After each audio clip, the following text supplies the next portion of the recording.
أنا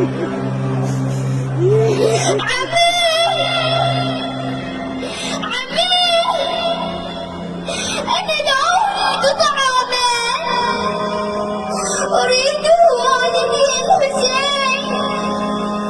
هل ابنتي رقية إن مقصودك في هذا الطبق